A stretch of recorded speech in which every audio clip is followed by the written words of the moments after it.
Si vous appréciez la lavande, vous apprécierez l'hysope. Malheureusement, l'hysope, on la trouve plutôt rarement dans les jardineries. Alors que si vous avez la chance d'avoir un pied, eh bien je vous propose de la bouturer.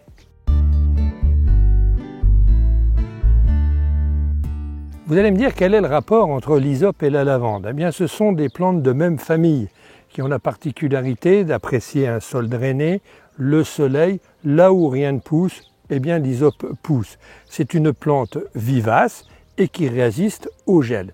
Mais pour en avoir plus, il y a une possibilité pour pouvoir les multiplier, c'est le semis.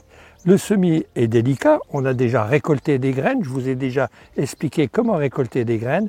Mais la germination, si la germination est facile, il y a souvent une fonte de semis. Donc je vous propose de les bouturer en allant chercher les boutures à la base du pied de l'hysope. L'hysope se bouture à deux époques, soit au printemps au moment où elle commence à démarrer, on fait une division de touffes, ou alors au tout début de l'été, seulement on va récupérer des tiges qui ont déjà poussé depuis le printemps, mais avec un tout petit peu de branches de l'an passé.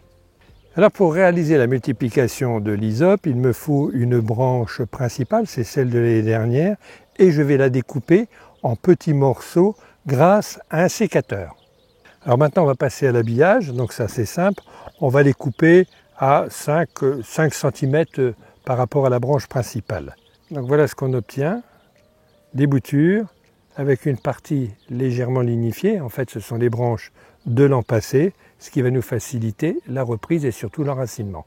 Eh bien voici la fameuse bouteille pour la culture à l'étouffée. Alors j'ai choisi un pot légèrement supérieur au diamètre de la bouteille, ce qui me permet de l'enfiler et surtout que la bouteille tient bien debout pour avoir une vraie culture à l'étouffée. Maintenant on passe au substrat. Alors il s'agit d'un terreau universel mélangé avec du sable. Donc il doit être léger et surtout pas trop riche et surtout filtrant. Je remplis le pot avec ce substrat jusqu'en haut, j'égalise et mon pot est prêt à recevoir les boutures. Donc maintenant je vais planter les boutures, donc je vais faire un avant-trou. Je vais mettre 3 boutures dans le pot, toujours avec mon avant-trou, je la glisse. Maintenant je vais humidifier le substrat avec de l'eau de saule. Je verse l'eau sur 3 ou 4 cm de hauteur, dans un bac hermétique, bien entendu. Pour que l'eau monte bien par capillarité, il faut apporter un petit peu d'eau dans la partie supérieure. Maintenant, je coiffe ma bouture avec ma bouteille, de même diamètre ou légèrement inférieur, bien appliquée. Alors, ce qui est important, c'est de fermer le bouchon pour avoir une vraie culture à l'étouffer. Alors maintenant, ce n'est pas compliqué pour savoir si les boutures sont enracinées.